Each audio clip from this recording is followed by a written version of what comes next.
எல்லாத்துக்கும் வணக்கம். இன்றைக்கி எங்கே வந்திருக்கோம் அப்படின்னா நியூசிலாண்டில் பிக்டன் வந்திருக்கோம். பிக்டம்ங்கிறது ஒரு ஐலாண்டு, செம பீஸ்ஃபுல்லான ஒரு ஐலாண்டு. நான் கப்பலில் காலையில் ஒரு 5:30 மணிக்கு வந்து வெளியே பார்க்கும்போது எனக்கு அவ்வளோ ஒரு சந்தோஷமாக இருந்துச்சு. செம்ம அழகாக இருக்குது.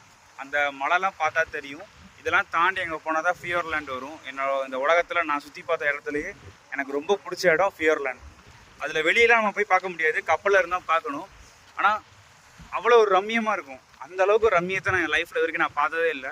ஏன்னா அது நியூசிலாண்டுக்கே உருத்தான ஒரு அழகு.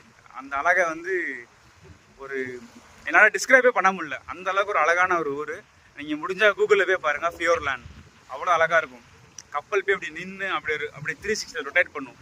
சுற்றி வர மவுண்டெயின், அந்த மிஸ்ட், அந்த அழகு நான் எங்கேயுமே பார்த்ததில்லை. அதோடு சேர்ந்தது தான் இந்த தீவு.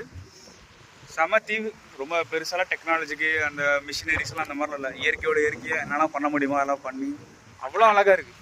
இந்த பீச்சோட கலரு கப்பல்லேருந்து பார்க்கும்போது கீழே அப்படி தெரியும், இந்த சாண்டு தெரியும். அந்த தெரிஞ்சாலே அந்த போர்ட்டில் அவ்வளோ ஒரு பிளிஸ்ஃபுல்லாக இருக்கும். கிளைமேட் செம்ம கிளைமேட்டு. நம்ம ஊர் மார்கழி மாதம் மாதிரி கிளைமேட்டு அவ்வளோ அழகாக இருக்குது. இங்கே பார்த்திங்கன்னா ஃபெரி டிரான்ஸ்போர்ட்டேஷன் தான். இங்கே ஃபெரி நிற்கிது.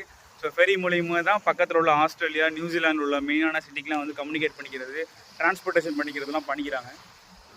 அவ்வளோ ரம்மியமான ஒரு ஊர்.